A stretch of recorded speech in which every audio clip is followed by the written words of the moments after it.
doing this section of the Appalachian Trail around Roan Mountain, and it's one of my favorite sections of the trail. A lot of it is over 5,000 feet, and what you get up there at those elevations up here is you get the fir forests that you've seen at the highest elevations. You get some balds that are in part from the extreme weather. And then you also get these really beautiful high elevation forests. Right here, we are surrounded by mountain ash, birch, maples, some striped maples, and then you'll hit some occasional cherry trees. It's a very unique mix though. There's no tulip poplar up here and very few oak trees. And understory, you have elderberry, ferns everywhere, jewelweed, angelica. It's a unique ecosystem up here that you only find in these, what I like to think of as islands at the highest elevation. And there's only a few dozen of them, or a few dozen areas in all of these southern mountains. This lichen is edible. I wouldn't say delicious, but it's pleasant. But it kind of, it's just taste, it's an acquired taste. You should try it. I think it tastes like somewhere between dirt and mushrooms. Mushrooms and just dirt. Really?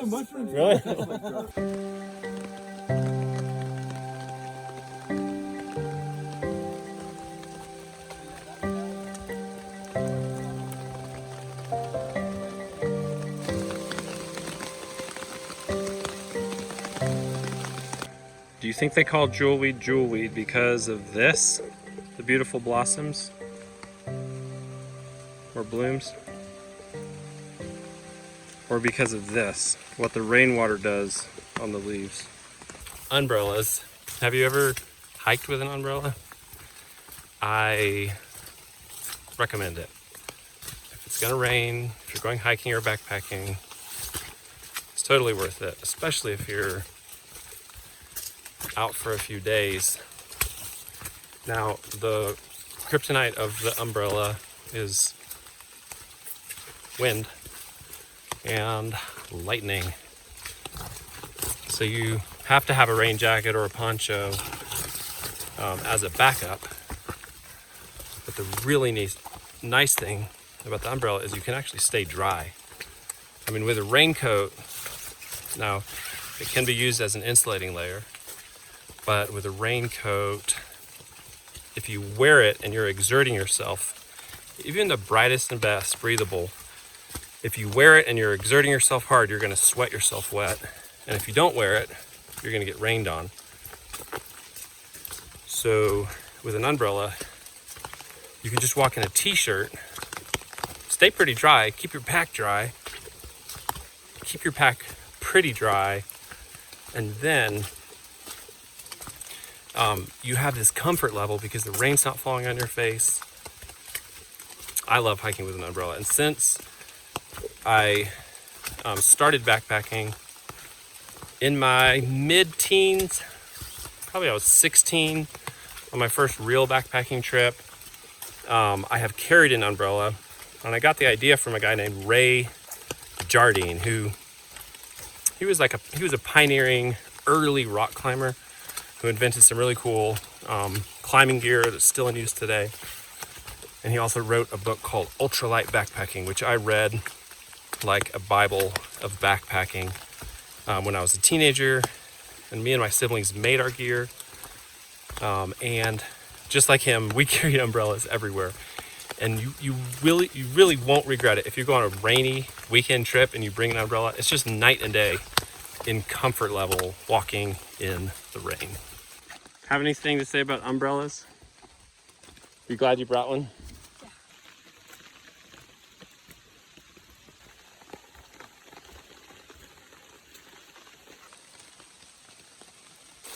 We're stopping for lunch at this shelter. And I'm going down to check out a spring and probably fill up our water bottles if it looks pretty good. I might wait if it doesn't look good. Some of these water sources are just gross. And I can treat or filter it, but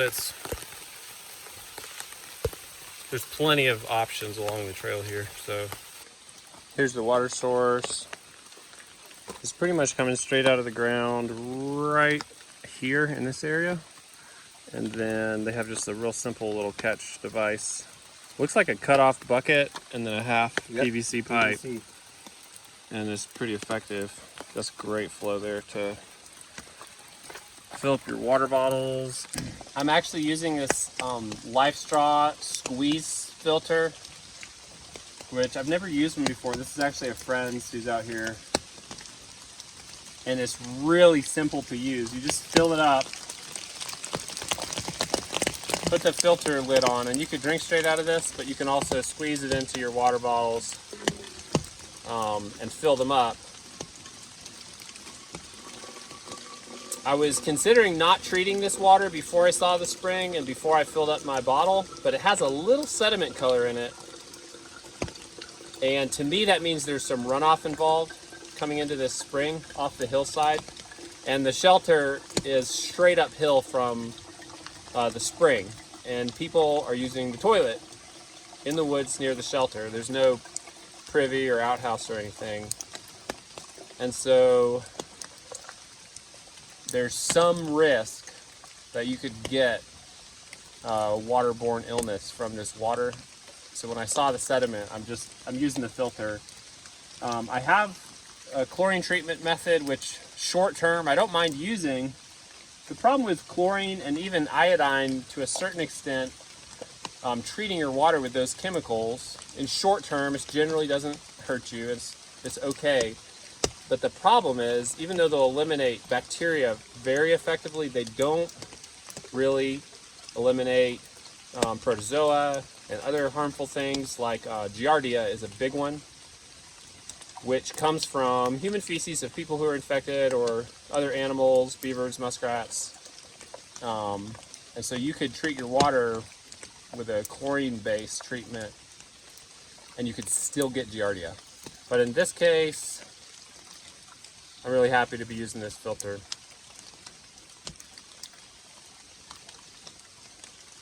But this is a great section. Actually, hiking in the Appalachian Mountains, you rarely have places that there's not ample water sources that are just super clean.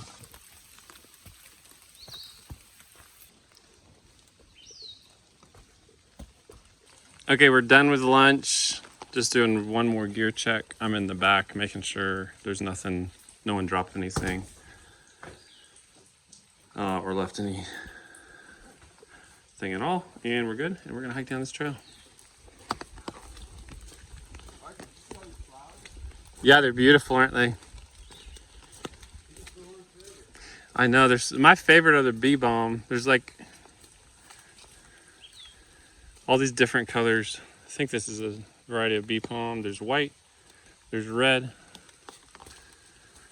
and there's also been a lot of pink. There's pink. Yes, so pretty.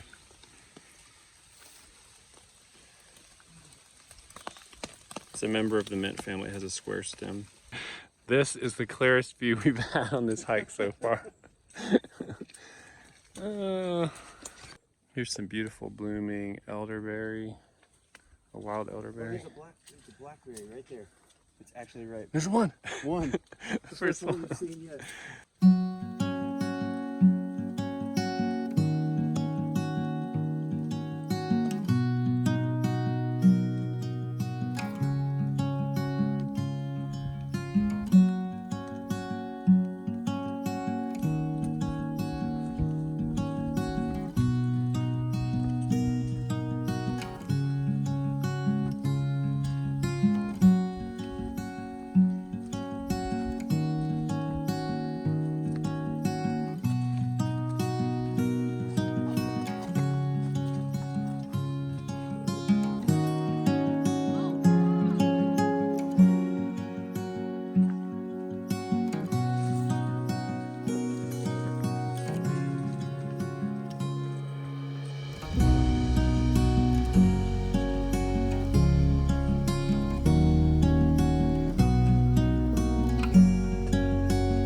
been raining almost all day. And I want to show you what I do if everything is soaked and I want to start a fire in the evening. The key word is just preparation. Here's the first thing. At this elevation, I gather little bits of birch bark from these papery birch trees. This is one of the few things out here you can just light with a lighter, even when it's damp. And I just put that in the pocket of my pants and my cargo pants. So I have one pocket. And I just try to take a little from each tree as to not damage or mar the trees.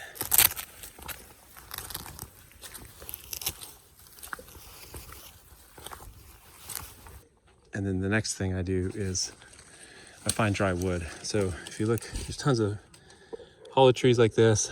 Find an area. You can find some bone dry pieces in here. Something like this will be a huge help in starting a fire. And it's almost completely dry. If you had an axe, you could dig in here, but really no need to do that. Here's another birch. I'll take just a little bit of birch bark.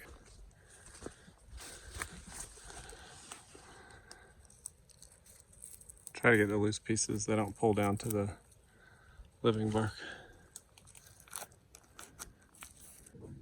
Here's another one. It's leaning towards me. So anything in this surface is protected. Now this punky wood does absorb moisture from the air, but it's still much drier than anything you're gonna find out here. And if you can get little stuff that's kind of hanging out here, these things will light good. All right, and mostly I do this in like the last mile or two. And then what I have is zip just on the very top of my pack. And I just stuff my little dry wood in there. You don't have to do this, but it just makes, if you want to have a campfire in the evening and you know that, this is like super dry wood. It weighs way less than a pound. And to me, it's worth it. You could get to camp and there's like, you have to search. You're gonna have to get firewood anyway, but this is like a really good start. That's why I like it.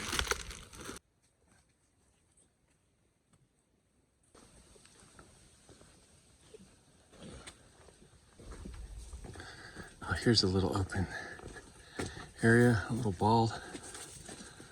Wow. It's foggy again, but it's still gorgeous up here.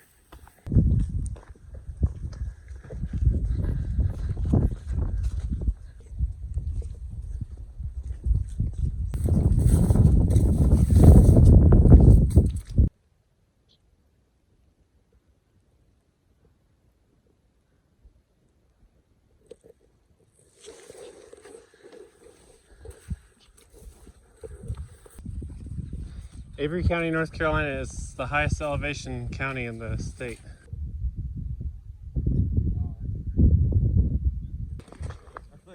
Views to Tennessee,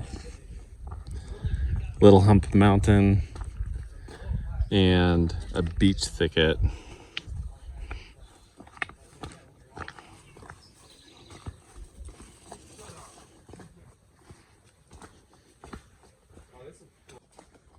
I need that food.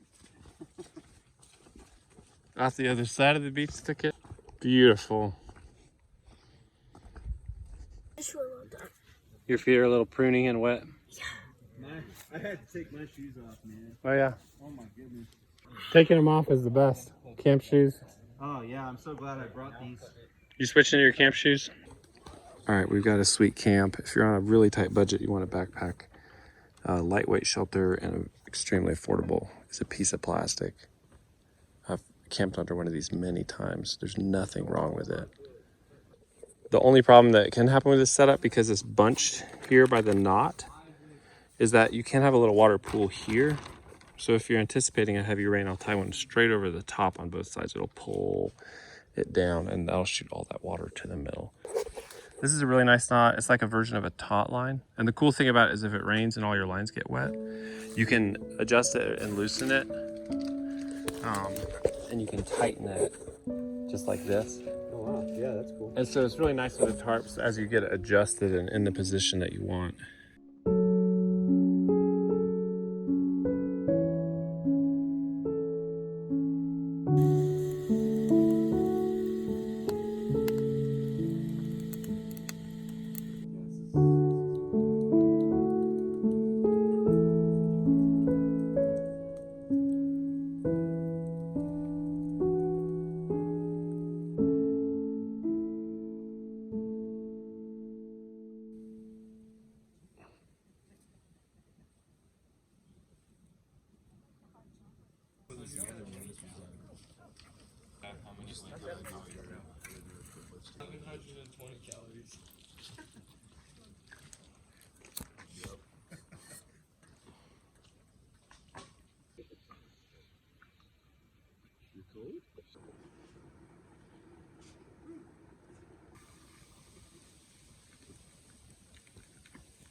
Not the best or the fastest, but it is the simplest and the cheapest backpacking stove. It's a little tomato sauce can for a stove stand, cut out with 3 evenly spaced triangles on the top and the bottom. And then the bottom of an aluminum drink can to hold alcohol. And this is actually what's called heat, which is a gas line treatment. It's almost 100% alcohol, and you can get at almost any gas station, which is kind of nice if you're traveling or backpacking. Super slow, but totally quiet. It will boil water. It takes about 15 minutes to boil 1.5 liters of water, so it's as slow as you can get, but it works. And it costs almost nothing to make that stove. We're just packing everything up. I'm gonna head out, finish out this trip today.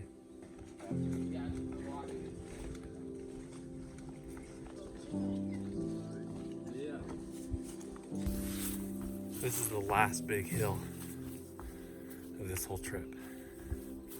And there's no switchbacks. They're just taking us straight up the side.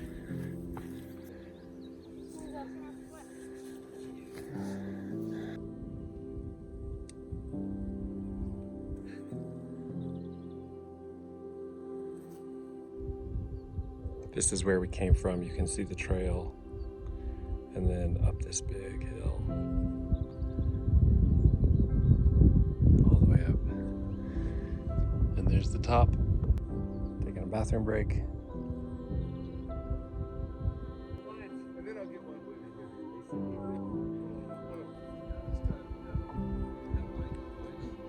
We're on the top. We started beyond that far peak out there, the farthest one.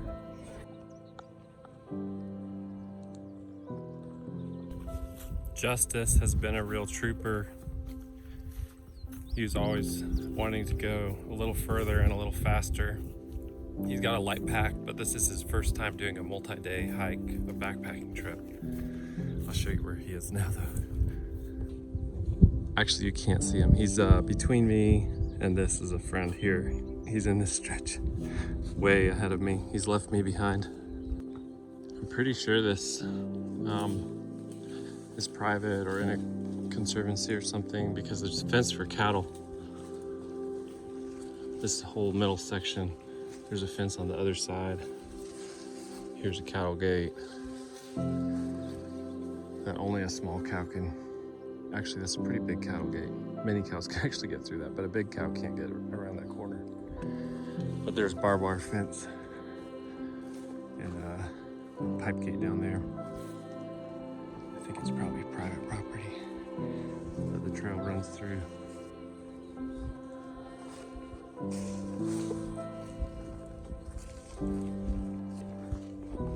You left me behind, yeah.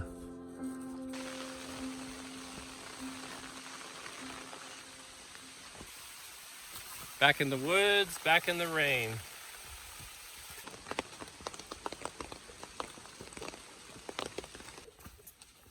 I just asked Justice, he said his favorite meal probably was the beef stroganoff. That was our one prepackaged freeze-dried meal. It was Mountain House beef stroganoff, and you just add hot water. It was really tasty. It was probably the tastiest meal. But then our breakfasts and lunches and stuff, we just went to the grocery store, combined ingredients. Much more affordable. For breakfast, we had oatmeal prepackaged with a little sugar, whole powdered milk, and raisins. And then for lunches, we had summer sausage, cheddar cheese, apples, bread, and butter. And then, of course, tons of snacks. And I think we did good. I think we brought enough. We have probably 1 meal's worth of food. We're gonna hit the car pretty soon. You don't wanna not take enough, and you don't wanna take way too much because then you have to carry it out. We're descending back into civilization. There's a Christmas tree farm down there. And then it looks like someone's pasture backs up, or maybe an old pasture backs up to the trail here.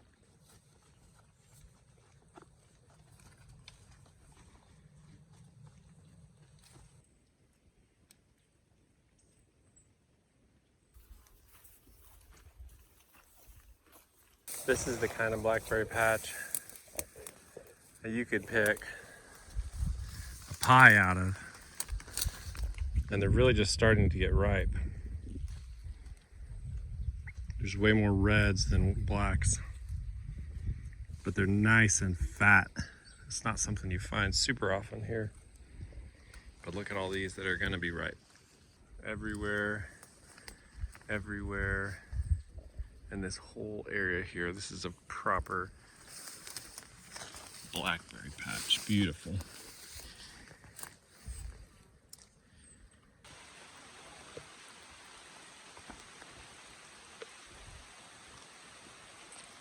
That's pretty cool, huh?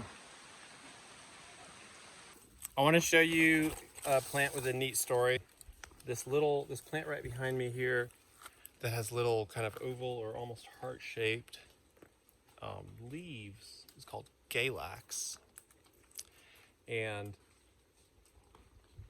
it's pretty abundant in these areas. Surrounded by rhododendrons, it grows just this tall with these little leaves. It's real pretty. And it kind of has a pungent smell like poo, but people come gather it.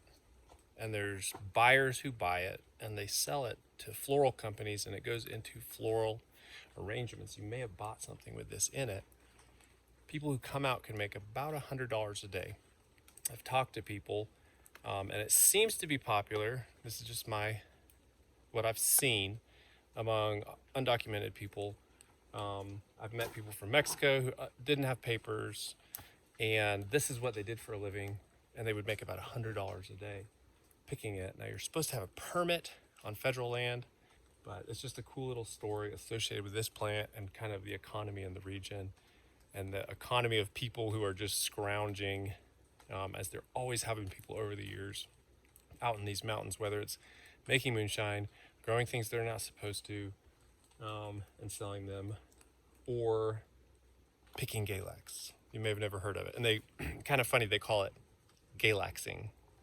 I've seen signs that say no galaxing on this property. Here it is up close.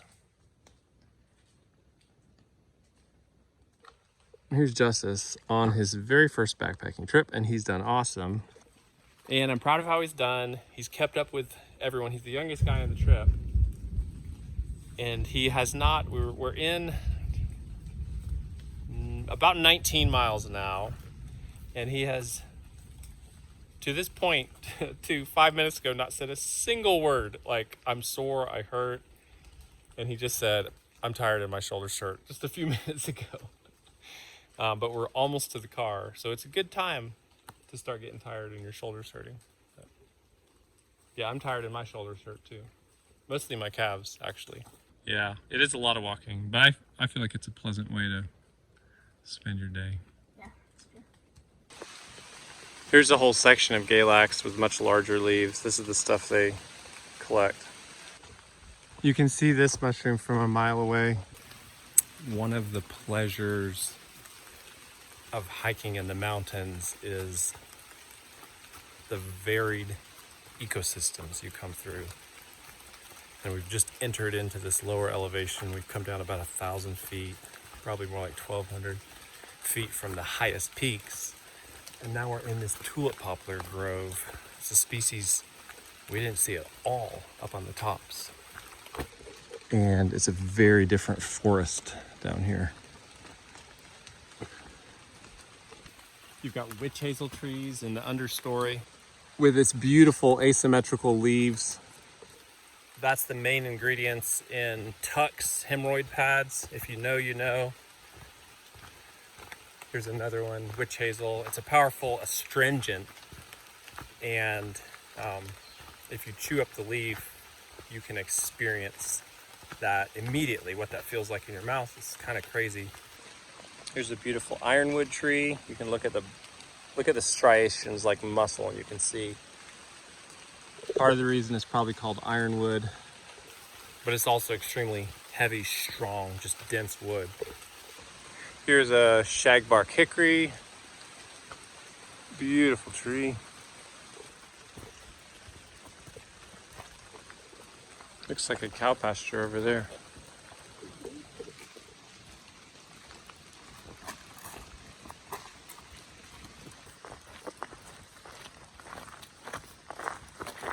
Here's a grove of dead hemlock trees. I'll show you a really cool fungi. This is a unique opportunity to collect them because so many of the hemlocks, the eastern hemlocks, are dying here due to the woolly adelgid.